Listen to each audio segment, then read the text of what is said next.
Especial de prensa en Iquique Televisión, en esta oportunidad para conversar con la cientista política, académica de la Universidad Arturo Prat, en esta modalidad de teletrabajo, con Antonia Santos desde Santiago. Antonia, ¿qué tal? ¿Cómo estás? Gracias por acompañarme en esta entrevista. Muy bien, gracias a vosotros por la invitación.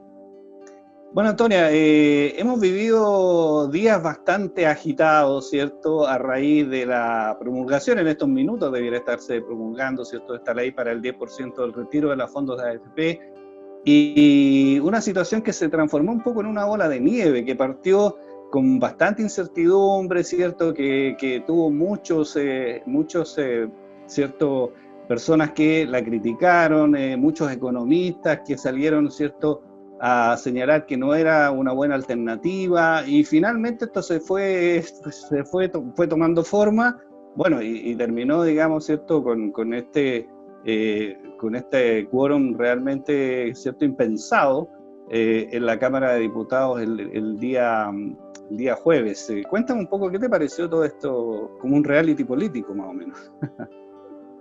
Sí, pero bueno, también se puede interpretar de otra forma, porque tiene un sentido muy práctico, ¿no? Y entonces podemos concluir que, o sea, así como primera idea, ¿no?, que hemos estado a la altura de las circunstancias, ¿sí? Y en este sentido sí había como ¿cómo podemos decir?, como un clamor popular, como una opinión pública que era favorable, y eso salía en todos los estudios de opinión, y al final la Cámara, el Poder Legislativo, se puso de esta, a pesar de todas las posturas que se escucharon. Evidentemente es una mala medida, a mí no me cabe duda que es una mala medida. ¿Y por qué es una mala medida? Porque esta es una crisis, pensemos por ejemplo que al país le ha caído una bomba, ¿no? Quiero decir, esto es una crisis, es una catástrofe que nos afecta a todos. Y esto estalla, y lo que se demuestra es que el Estado y las normas que nos rigen no disponen suficientemente de un sistema de protección social que se haga cargo de estas situaciones. Una crisis de esta magnitud no tenemos por qué financiarla los ciudadanos con nuestros ingresos. Efectivamente, eso es un ahorro de cada uno. Yo sobre algo que a mí me afecta y que le afecta al conjunto de una comunidad es el Estado el que tiene que responder. Por tanto, es una medida práctica frente al déficit y la carencia que tiene un Estado. Eso es lo que nos tenemos que fijar. Los ciudadanos nos estamos haciendo cargo de una crisis que el Estado no cubre suficientemente.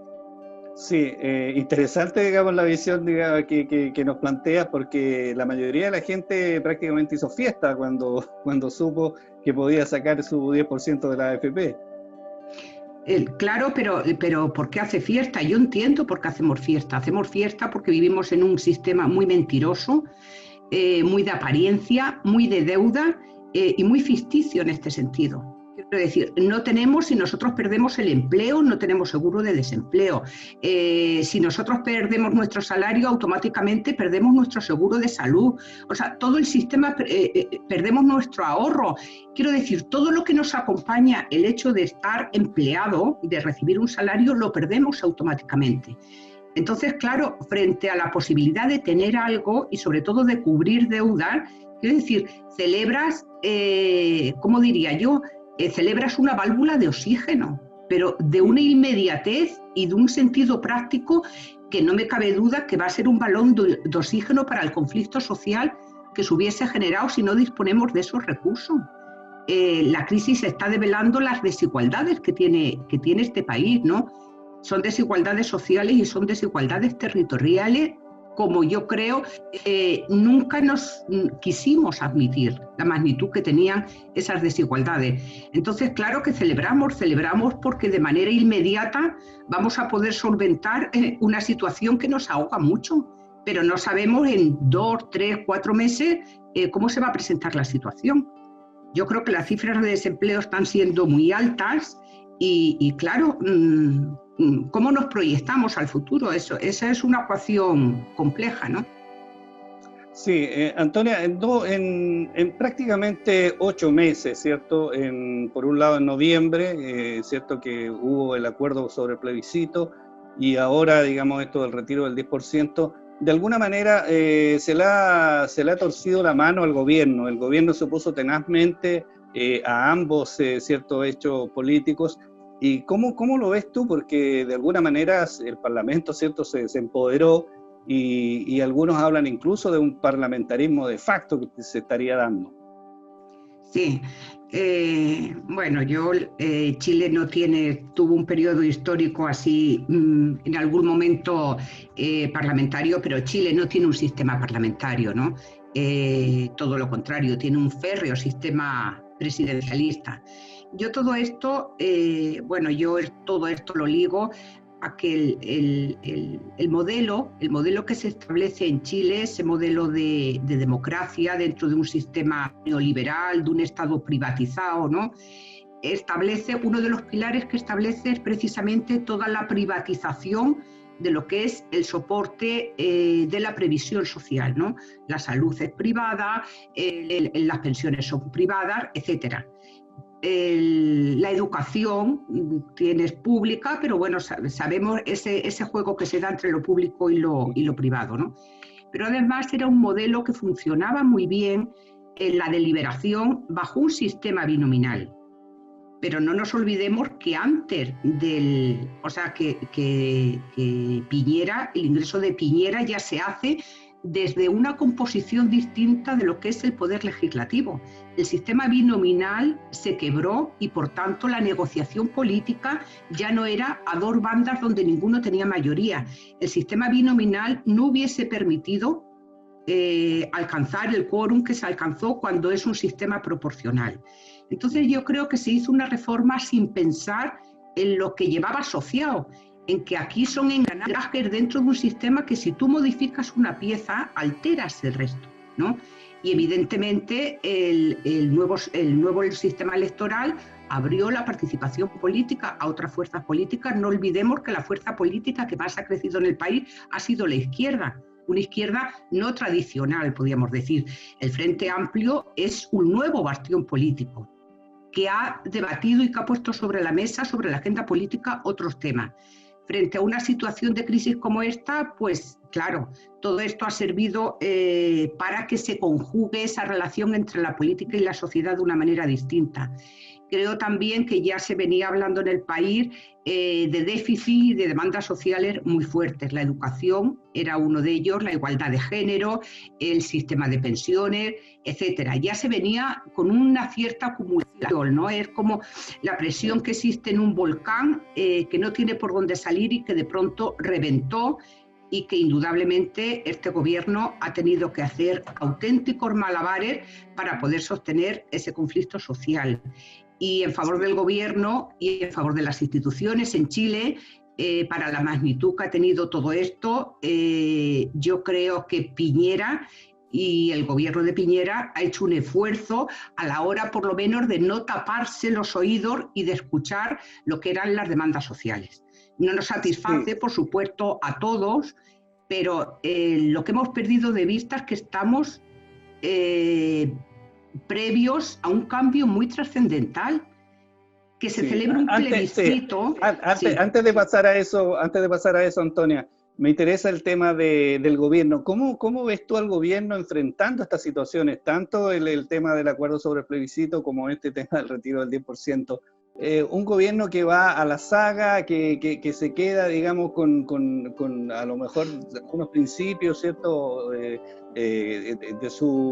lo que querían hacer en el gobierno, pero que era a ojos vista que iban a perder, digamos. O sea, cualquier analista, ¿cierto? Con un poco de conocimiento de lo que estaba pasando en el país, ellos iban a perder esto. Entonces, no se sumaron nunca, ¿cierto? Y finalmente terminan, ¿cierto?, promulgando estas leyes a contrapelo, digamos. Un gobierno que no sé si no tiene realismo o es demasiado tosudo, no sé cómo lo ves tú. Sí, bueno, yo creo que los gobiernos son algo más que la figura que los representa, ¿no? Y que responde a determinados intereses. No cabe duda que con el estallido social el gobierno de Piñera se quedó sin programa político. Quiero decir, había que gobernar a partir de dar respuesta a lo que eran las demandas ciudadanas. Pero ahora con la pandemia se volvió a torcer lo que era ese programa. Quiero decir, ha sido un gobierno muy difícil para quien estuviese ahí. Pero es que si encima pensamos que el gobierno que hay es un gobierno que ideológicamente, por los intereses que tiene y por los intereses que representa, defiende o está conectado, por así decirlo, con lo que es esa defensa de un modelo neoliberal, pues entonces es muchísimo más complejo a la hora de tomar decisiones. No cabe duda que las platas de las AFP es un circulante, por así decirlo, es un capital que se mueve y que el Estado lo utiliza. Y evidentemente el no perder, sino el no disponer de ese 10% que se va a retirar, altera las relaciones macroeconómicas. Y precisamente lo que querían era impedir eso. Pero lo que ha estado en evidente es que las políticas públicas y que las acciones posibles dentro del marco normativo que teníamos eran muy limitadas, muy limitadas, sobre todo porque los ciudadanos no estamos reconocidos en un sistema que garantice nuestros derechos. Y en ese sentido es un Estado muy restrictivo. Si nosotros tomamos la parte normativa, con lo que es la parte decisional, o sea, ¿qué hace el gobierno con las normas que tiene? En ese sentido, yo creo que tenemos una ecuación positiva para el gobierno. Y esto las personas no lo quieren entender, y no lo quieren entender porque están hastiados de la política. Pero yo creo que para ser un gobierno de derechas sí ha habido un esfuerzo muy grande. Tú me puedes decir, no es suficiente, pero no es suficiente porque hay mucho hastío acumulado, ¿no? Entonces yo creo que ya lo que tenemos que ir pensando es qué escenario se nos abre con esto. Para mí el escenario... Sí, a propósito de eso, ¿cierto? Bueno, el tema que se nos viene ya encima es el plebiscito del 25 de octubre y tenemos elecciones también el 11 de abril del próximo año, ¿cierto? Y como hemos visto a la gente, entre comillas, empoderada, va a ser bastante difícil, digamos, poner un dique de contención a todas las demandas sociales. ¿Cómo ves tú esta efervescencia de la ciudadanía en función de estos dos, ¿cierto?, hechos políticos tan importantes que vienen? Bueno, efectivamente tenemos una ciudadanía empoderada, podríamos decir, ¿no? Y además que sabe que su fuerza está en la unión, en una demanda colectiva. Ya no es ese individualismo en el que hemos vivido tantos años, ¿no? Sino que sabemos que en la unión y en las demandas se puede transformar un sistema que parecía impenetrable. Bueno, pero yo creo que sí ha habido por parte de la derecha una lectura que a mí me parece interesante en el sentido, por ejemplo, Renovación Nacional se ha abierto, primero fue una de los partidos políticos que facilitó el acuerdo de noviembre, el acuerdo para el plebiscito.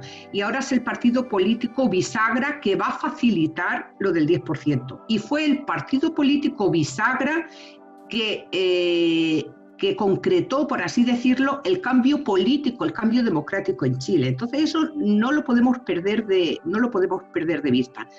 Yo creo que los partidos sí van a tener capacidad de rentabilizar lo que está pasando y sobre todo la derecha, porque cuando queramos preguntar algo va a haber una parte de la derecha que va a decir, pero nosotros sí fuimos favorables al cambio. No nos pueden decir, ¿no? En ese sentido yo creo que, y lo que a mí me parece que es muy interesante y se vio algo en el estallido social, es como la derecha tiene una ruptura muy importante y se rompe un hecho histórico. Ese posicionamiento de fuerzas políticas que unos eran defensores de un sistema, del sistema en el que estamos, y los que eran opositores y detractores del sistema. Y ahora la derecha no es monolítica ni es uniforme a la hora de poder hacer críticas a lo que es el sistema. Eso es un facilitador para el cambio social, para el cambio político, pero ese facilitador quiere decir que este cambio, por supuesto, no lo va a rentabilizar una izquierda que no está unida, porque nosotros no tenemos una oposición unida y Piñera no ha tenido una oposición unida. ¿no? Ha sido una oposición errática, sin liderazgo y sin propuestas. Lo único que se hacía era sentarse y decir sí o no a las propuestas del gobierno, pero no ha habido una alternativa frente a todo esto. Y estuvieron, a mi juicio, muy débiles frente al conflicto social, ¿no? Optaron por el silencio, por escuchar, pero arriesgando muy poco, salvo la firma del acuerdo para la realización del plebiscito. Yo creo que es un momento donde todas las fuerzas políticas deben reflexionar, ¿no? Y tienen que facilitar todo lo que tenga que ver con la buena política. Y la buena política se construye a partir de la conversación y la negociación. No hay buena política sin puentes, no hay buena política sin negociar. Y aquí eso lo van a tener que hacer.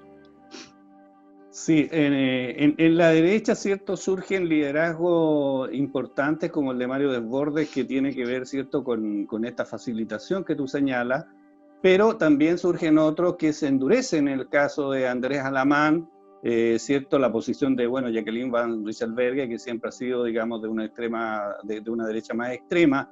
¿Cómo ves a esta derecha más extrema, digamos? Ellos definitivamente van a tener que torcer un poco su forma de ver las cosas, o se van a terminar imponiendo y al final, digamos, este planteamiento de Desbordes va a ser flor de un día, como dicen. Bueno, Renovación Nacional históricamente ha sido también un partido como que ha mostrado dos almas, ¿no? Se ha mostrado en una posición liberal, la UDI se muestra en una situación más cerrada, más conservadora, pero yo creo que Desbordes no tiene suficiente liderazgo al interior de Renovación Nacional. Y Alamán y Desbordes representan a dos grupos dentro de lo que es Renovación Nacional y lo van a tener que resolver. Yo creo que Desbordes es un líder o puede ser un líder dentro de Renovación Nacional siempre y cuando el partido lo respalde. Pero ahora mismo no sabemos si tiene el respaldo del partido. Yo diría que no. O no lo tiene él. Pero él tiene que enfrentar también una elección. Porque él dijo, yo no me voy a retirar porque va a haber una elección en noviembre. Ahí veremos el respaldo que tiene, ¿no? Ahora, ¿cómo va a terminar Piñera su gobierno, Antonia? ¿Va a terminar, va a lograr terminar el gobierno? Hay muchos que señalan que a lo mejor no alcanza a terminar el gobierno, no sé, se ha señalado bastante esto, pero bueno, vienen situaciones bastante de gran tensión, el plebiscito es uno de ellos, y toda la discusión que va a haber después, si efectivamente, ¿cierto?, se aprueba la nueva Constitución. Hay una serie de conversaciones que están pendientes y que vienen ¿cierto?, durante el próximo año y que son muy relevantes para el futuro del país. ¿Cómo va a enfrentar Piñera esto para poder llegar a buen término, o por lo menos a atracar el barco a fines del año 2022? En marzo del 2022 tienen que entregar. Sí, bueno, yo apuesto, o sea, pensando en la fortaleza institucional que tiene histórica de Chile, yo apuesto a que Piñera va a terminar su periodo, no me cabe duda. Sería un acto muy responsable si las distintas fuerzas políticas no apoyasen esta situación. ¿Cuál puede ser la variable que puede interferir todo esto? Y es una variable que en política tiene una incidencia muy alta y tiene que ver con el conflicto social. ¿Qué capacidad tiene las fuerzas políticas para encauzar adecuadamente el conflicto social y si van a tener capacidad para representar ese conflicto en los órganos que el Estado dispone para eso? Eso va a ser crucial. Si tenemos fuerzas políticas que agudizan el conflicto, yo creo que la situación se va a poner difícil. Si son fuerzas políticas que conducen y que son capaces de canalizar y dialogar con lo que es la sociedad civil, yo creo que la resultante puede ser otro. La otra variable que tenemos que tener en cuenta y que yo creo que también puede entrar y puede tener una incidencia muy alta es cómo vamos a salir de la crisis ya en términos más económicos, ¿sí? Quiero decir, si va a haber una recuperación lenta o va a ser una recuperación rápida, si el modelo va a ser en V o el modelo va a ser en una curva en U, ¿no? Claro, yo creo que todo eso está por ver y va a tener una incidencia fuerte, pero en estos momentos papel de los partidos políticos y cómo colaboran en la conducción de todo este proceso es importante. Y en este caso son todas las fuerzas políticas las que tienen que colaborar, ¿no? Aquí no puede haber ni perdedores ni ganadores, porque no tenemos la situación del conflicto de octubre, del conflicto social. Hay otro añadido, quiero decir, Chile y la sociedad chilena ha sufrido doblemente de otros países a la hora de resolver esto. ¿Qué debemos esperar? Que las oportunidades sean buenas y que los escenarios que se abran para el país sean mejores que los que teníamos previos a octubre. Y yo apuesto por eso, ¿no? Porque no cabe duda que va a haber grandes transformaciones y que vamos a tener un marco institucional distinto al que tenemos ahora. Sí, por último, Antonia, se ha hablado también en estos días, ¿cierto?, de un cambio de gabinete, que el presidente necesariamente tiene que cambiar su gabinete, sobre todo, ¿cierto?, su equipo político. ¿Tú sientes que eso podría ayudar o que, en definitiva, digamos, no van a cambiar mucho las cosas con cambiar algunos rostros? Piñera nunca, o sea, porque esto no es lo que a mí me gustaría o no, ¿no? Si nosotros observamos qué comportamiento suele tener el presidente. Piñera no es muy proclive a los cambios de gabinete, es más proclive a los enroques, es más proclive a mantener los equilibrios.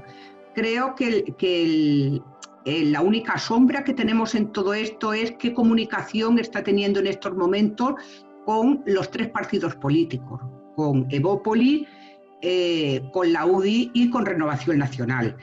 Si esos equilibrios se pueden mantener o no se pueden mantener.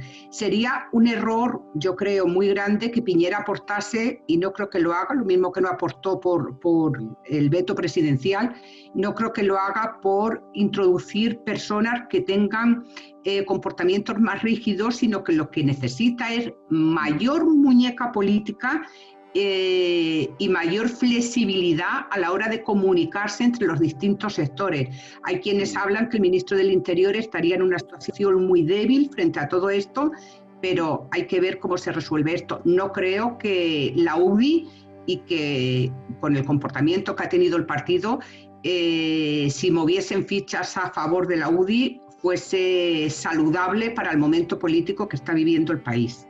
Creo que ese no es el perfil de políticos que necesitamos.